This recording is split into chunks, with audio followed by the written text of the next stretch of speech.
And welcome back to the Old Gabbox Radio Show and Podcast. Glad to be back in town, at least for a few days. All this brought to you by our friends at Casa de Campo in the Dominican Republic. It's the best golf in the Caribbean. And if you're planning a family vacay or a golf vacay, check it out, casadecampo.com. And Teeth of the Dog will reopen in December. And the guy you need to contact anyway is Gilles Gagnon. And he joins us again on the big show. Gilles, first off, it is great to see you. It's been a while, and I understand you're back in the DR. What's it like down there? It's perfect. It's sunny at about 85 degrees right now, and I can hear the first tee calling me right now. Well, we'll get you out there quickly. Tell me about Teeth. You know, again, for our viewers, we have some new viewers and listeners. Teeth of the Dog is one of 4 courses that Pete Dye, the late, great golf course architect, designed at his favorite spot, Casa de Campo in the DR. And Teeth needed a facelift, needed to redo the greens, the bunkers, just replant sod in the fairway, etc. And Jerry Pate came in and has been doing that. And Gilles, I know you guys are excited. December will be here before you know it. Yep. I actually went around a couple weeks ago, and I can tell you I was blown away. I mean, it's looking so good. I cannot believe, I mean, literally we could play right now. You know, originally they took 2 inches off the fairways, you know, and replant and put 2 inches of sand. I think we spent about $3 or $4 million in sand, believe it or not, and so it was a big deal. And, you know, the bunkers look so much better. They moved a couple, some of the tees, you know, that we had lost in the old days by the hurricane and things, they put them back in. It just looks fantastic. I mean, literally, I was just so impressed with the work, and you know, I was a little concerned with Jerry, and not that he's not talented, but Jerry likes to mess a little bit. You know, he wants to do his own thing. I have to say, he stayed with with the direction we wanted to go, and it's a Pete Dye golf course, and it still is. And number 5, for example, I don't know if you remember, it's a par 3, a short par 3, probably one of the best anywhere in the world. And we had a little wall there that we had put in to kind of break the waves. They've extended that with more rocks type of thing, but it just makes the shore so much better. Raise the bunker on the left there because the ball would hit there and roll in the hazard. Anyway, so he's done a great job. I'm really, really excited. I mean, we're going to cut ribbon, cutting ribbon. And I'm telling you, I'm really excited. We have the Twosomes, the tournament I started about 30-some years ago. We already got, 50 teams, so we have over 100 players. Wow. Links Magazine's having an event. We have 2 Pro-Ams in January. There are already 52 teams. I mean, everybody, the word's out now. And although we've had a great year and very successful, this Teeth of the Dog's just going to take us right over the edge kind of thing. Where we're oversold every time, but we'll take care of everybody, and I'm sure everybody's going to absolutely love the renovation. You know, I've posted some videos when I was there a few months ago with you and Robert Bertel, the director of golf. You guys took me for a tour of the Teeth. I've never played it. Looking forward to being down there in December. But Pete Dye loved it, obviously. 7 holes have those ocean views, Gilles. And when we were there, the water was splashing up on the rocks. And some of the greens are literally like right on the edge of a cliff. It is spectacular. It truly is a spectacular piece of land. I know why Pete loved it so much. Well, it was Pete's favorite golf course in the world. I mean, his ashes are on the golf course there, but I can tell you, you get to 4, but literally you see the ocean on almost every single hole, except I would say on 10, 11, 12, 13, and then 14. Then after that, from 1 you see the ocean. Then 3 and 6 run parallel basically. So, but yeah, you got 5 the ocean's on the left, 6, 7, 8. Then you go in. So if you're a hooker in there, you're gonna knock it in. The front 9's going to be a little more difficult than the back 9 because 15, 16, 17.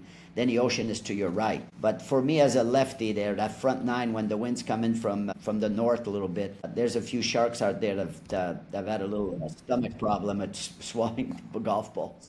When I was there with you guys, we had a lot of fun. And you introduced me to some incredible friends of yours, and I look forward to maybe seeing some of those guys again. I am going to practice a little bit before I come down this time because I really want to play well at the Teeth. And it is interesting, Gilles, when you guys were taking me out there and I kind of saw some of the greens that Jerry was redoing, when you don't redo a golf course over 10, 20 years, whatever the case may be, the greens do shrink.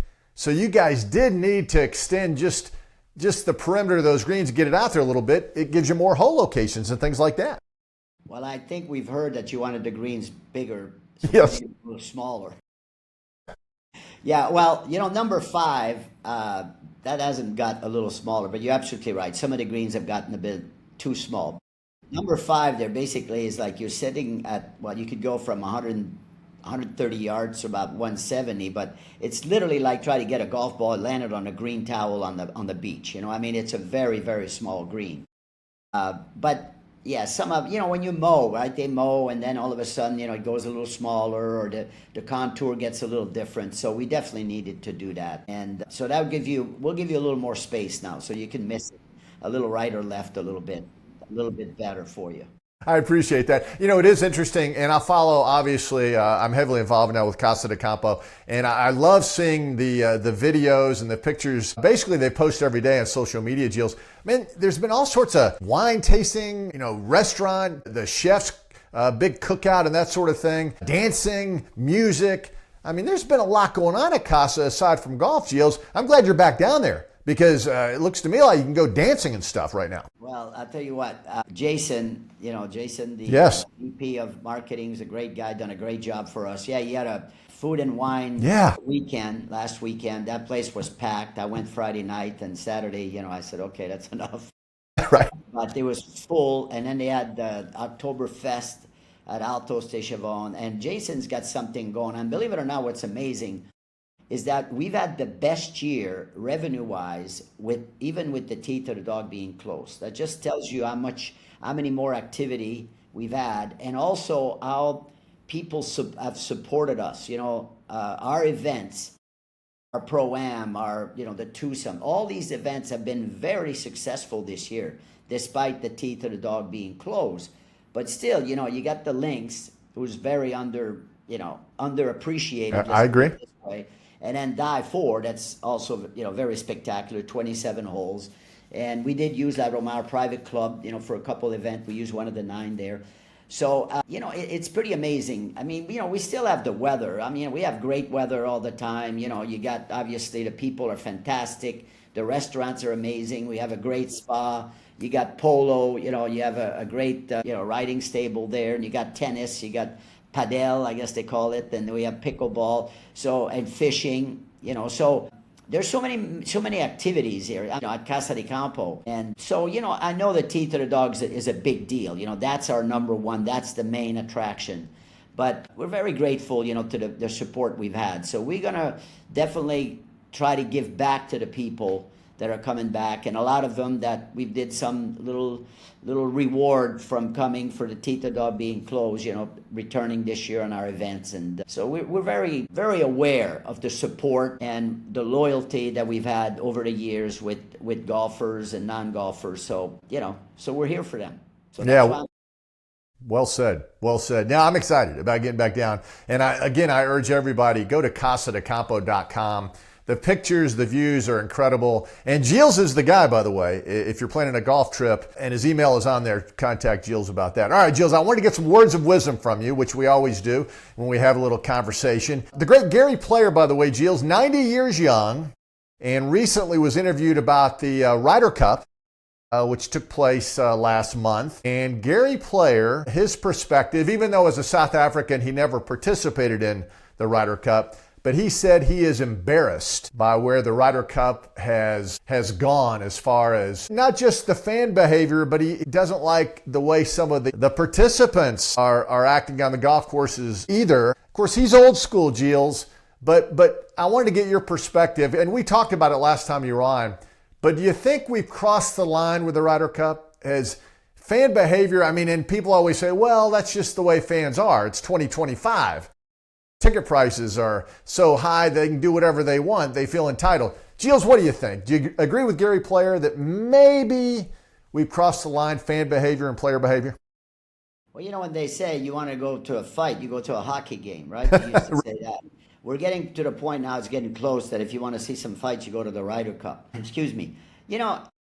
Golf, I'm still not a fan of music on the golf course. The kids all have these box that people sell and you hook it up. And even my wife loves a little music when she plays golf. I think phone, you play golf. I play golf with buddies of mine. There's always like one shot, look at their phone. One shot, look at their phone. The other Right. one, I stole his phone and I just put it, give it to the other guy. Went crazy. He drove back. And so I think, like, I love the Masters, the way things are done there. I still, sports has always been a classy type of thing. You have to be quiet when somebody hits shots, and I'm all for cheering for your team, for your country, and the player gets wound up, and they get their hands up and get all riled up, and the old like this type of stuff. Now that's a big thing in college football now. Everybody's got that. So I think it's really gotten over the top. I hope when it goes to Ireland, right? It's going to be Ireland next time. Yes. I just hope that there's a conversation, and maybe the Irish could show that the respect of the game and the players. I mean, it's a tough game as it is, and it was never meant. At first I had a hard time playing golf type of thing because I treated it like hockey. Like I played, you need to get in the room, you need to get all wired up, and you're ready to go. Well, golf is not like that. Hogan, they say he walked very slowly, tied his shoes very slowly. He brought his heart rate down, and that's how he could compete. So I don't always agree with Gary Player, but I would say on this, I have to say, things are a little bit over the edge. Also, in the last couple of weeks now, the PGA Tour was off last week, back this week at the Bank of Utah Classic, Tony Finau's tournament. But 2 weeks ago in Japan, Xander Schauffele wins there. His maternal grandparents are from Tokyo, and they always come. That's a big deal for him. He's won it twice. But the crowds were enormous in Tokyo. And this past week, Tommy Fleetwood wins in India, New Delhi, where the course was beautiful. I saw it on TV for a short time, and the crowds were just off the charts. Fleetwood obviously is playing some pretty good golf right now. And, obviously in the United States, we have football, so golf takes a back seat. But globally, and I know the new commissioner, Brian Rolapp of the PGA Tour, really believes the game needs to be more global, especially this time of year. I mean, you're Canadian. I think commissioner's onto something. Big crowds in Japan, huge crowds in India, basically untapped markets when it comes to professional golf. I think that is a good place to head. Don't you agree? I agree 100%. I mean, I think these places are hungry to see, Yes. to see golf, to see the players. And I saw Fleetwood win, and his little son there's Yeah. I think Fleetwood's done amazing, really good for the game. And Lowry, I think Sean, they're flying back, and there's a picture of them on the plane. I think that for example, when you go to Seminole, let's give it an example. But you go to Seminole, you can't have your phone there, right? You got a phone booth in the locker room, and that's where you go if you got to make a call. I didn't realize that. Wow. Okay. Yeah. There's a phone booth in the locker room, and if you want to, and the first time I was there, I had my phone. I wasn't making a call, but I was looking, and the caddy said, "Mr. Gagnon, you need to put this thing away." Wow. So there's still some golf course, Sand Hills, in Nebraska. Their limit kind of the usage of phone type of thing. If you're gonna take 4 hours to play golf, just go play golf. If you got to look at your phone every 5 minutes, then just go to work. But I think moving to these places, like even if you have a tournament, for example, I brought Nebraska. My daughter, as you know, my daughter and son-in-law, my grandkids live there. And many years ago, I was there running the Firethorn Golf Club. It's a Pete Dye course, and I took a little time off here in the summer and went there. And I almost got the U.S. Senior Open, and they ended up in Des Moines, and the place was packed. Yes. Because it's a place they don't have the opportunity to see some sporting event. You go to Nebraska football, the place has been packed forever. All right. Nebraska volleyball, the girls are sold out at 80,000 stadium. Which is amazing, yeah. Yeah, so I just think going to places like, India and Japan and, in Europe and different places, I think it's a great idea. I mean, look what football's doing. They go to London, right, to play a game? Played yesterday, sure. Yeah. So, Greg Norman had, he had a little bit of an attitude, but the guy had the right idea when he wanted to do the world tour and move the game. I mean, it's a great game. You could play, hell, I'm 77 years old. I play golf every single afternoon. And I do work, though, I do some work. But it's something you can play the rest of your life, and people can go see these. And it really amazes me that people go watch like the Ryder Cup. I was there many years ago when it was at Kohler, and I sat on number 10 at the VIP tent there with Mr. Kohler. I watch him go by, and there's 50,000 people out there, and I'm 5'4". I couldn't see a darn thing out there, but people go. And they love to be, and I know we want to back the ball and make the ball go shorter, but they don't want a guy drive it 250. They love to see these guys bomb it. I don't think that we have to make it so it's so much, 300-yard drive, that's the way it is. I mean, what are you going to do? I mean, I think you can do a whole bunch of stuff, and guys, Nicholas used to drive it 300 yards, I'm sure, with the wooden, the wooden hair. Persimmon, sure. So I don't know, but yeah, I love to see and I think they're taught to be a little more patient and a little more civilized. But the world is kind of crazy right now anyway. Everybody's yelling at each other, and I'm sure you saw those not the riot. I guess they're not riot, but those peaceful protests this weekend. I mean, I think we're going out of our mind. We need to back off a little bit. When you go to a hockey game, I mean, it's part of the football, but I think the Ryder Cup was actually more brutal or worse than the football or the hockey game. That's amazing. That's an amazing statement. Yeah. I mean, very rarely do you going to see somebody throwing a beer at a hockey player or something, because the hockey player will jump over the board and go kick the crap out of that guy. But, well, yeah. You brought up hockey, and I can't let you go without some hockey questions. Gilles is an old hockey player from way back. In fact, Gilles, I met a guy the other day who went to Colgate University, and I told him your story, and he was racking his brain whether he'd ever met you or not. You guys were close to the same age, but anyway, I thought he was wearing actually a Colgate shirt, so I got a kick out of that. All right, I want to ask you this. NHL season is underway. Couple of questions. Inquiring minds want to know, Gilles. The great Sidney Crosby of Pittsburgh Penguins fame, probably reaching the end of an illustrious career, and some will say that he will not finish the season with the Pittsburgh Penguins, that they will trade him for younger players thinking about the future. Do you see that happening? The great Sidney Crosby wearing another uniform, perhaps at the end of this season? Well, look what they do in football, right? Traded some of their, best quarterback, New England and Green Bay Packers. If you think about teams, it might happen. Again, sports is becoming like the world. There's very, very little loyalty in anything. Yeah, good point. Right? There's no loyalty. You look at the kids in football, they go from one team to the next and stuff like that. So if it's a question of money, they want to, they want to get a couple good young players for him. I could understand. I just hope maybe they could send him to somebody that's got a shot at winning a Stanley Cup. Yeah, and I think that he would perhaps be agreeable to something like that. When we were at the end of last season, when the Stanley Cup finals were going on, obviously Edmonton heavily involved with the Florida Panthers. Connor McDavid, who I think you agree with everybody is right up there, considered one of maybe the best player in the National Hockey League. The last year of his contract is coming up, Gilles. Do you see Edmonton? I mean, remember, they're the organization, even though entirely different ownership group, but they let Wayne Gretzky go. Could Connor McDavid be traded before the season? Or does it depend on whether or not they're in the playoff hunt? Well, the other thing is the small. I mean, Edmonton is not to be able to pay these guys. That's another thing. Yes. See, the Canadian, the tax is higher. The dollar, the Canadian dollar is at 30 now. I think it's 70 cents on a dollar. Crazy. So Crazy. Those are all things that these teams have a hard time. They're going to get paid in dollars or whatever, but these guys still have to, when people go to the game, they're paying Canadian dollar. They're not paying in U.S.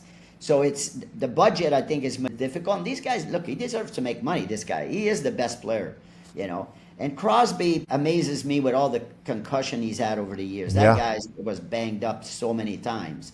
So, if it's good for him, it would be nice to see a team sit with him and say, look, we can do that. Are you agreeable to that? But then, after the year you retired, we're going to do something back to come back and appreciate, what we do. I think it's important to have some loyalty. And I know this is off the beaten path and everything, but the superintendent here, Nunez Malena, has been here 45 years. pretty much the same amount of time as me. And we actually just hired a new superintendent, but he's going to stay on, like a little bit like my role as an emeritus. But he's got so much knowledge and things, and I think it's important that that this guy is not just say, okay, see you later, you're done. I mean, the company here and the ownership was so nice to say, Jill, what do you want to do? Well, I want to do sales and marketing. And they were, every time I'm with them, they thank me, and they respected. I respect them and very loyal to them, but they're loyal to me. And I think that's important, to be loyal to this, to the superintendent. And I know they will be, but you get to a point, you got to move on. So I think it's a little off the beaten path with Crosby, but I think if it's something that he would agree to, I think they'd be all right, and it probably will happen. If they're not in the game there, if they get up where they're not, close to doing a run to the playoff, I would say they probably would. And probably Winnipeg will do the same thing. Money talks. No, that's an interesting perspective, and I hear where you were going. When you're with a franchise or an organization or a company like you for 4.5 decades. Yeah, no, I get it. And same with Crosby. His number will be retired right up there with Mario Lemieux. And maybe if he gets an opportunity to be with a contender, maybe he would agree to go and play for one last run. And that is interesting. All right, before I let you go, and you're an old hockey guy, the preseason game between the Panthers and the Lightning, Gilles, this was back, I don't know, 3 or 4 weeks ago. Exhibition game, 16 ejections, 312 penalty minutes. Gilles, what the heck is going on with you hockey guys? I mean, it doesn't count. It's preseason, and these guys are always fighting. I mean, were you a fighter back in the day, Gilles? Well, I fought when I had to. Let's put it this way. There you go.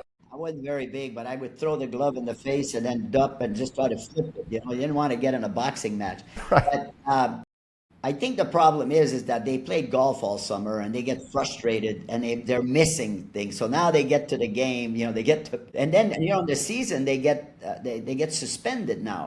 Right. Right? If they fight too, they get too much, they get suspended. So now there's no suspension, I don't think. So they just, they don't like a guy or whatever, and and it's, they get frustrated. Probably the training camp's difficult, and they've had enough of it, and they just want to kind of get some smoke there out of their ears a little bit, and they get in a fight. I mean, people always ask me, why do you fight? And they don't, it's one of those things. You're 12 years old or 10, you start to play, and you learn, you fight. You push each other, and next thing you know, the gloves go off, and but now they hit the mask, which is be a little more difficult. In the old day, at least you kind of crunch one in somebody's face. But the other thing though, I when I was at Michigan State and we played, there was a kid there, Zippy Thompson, his name was.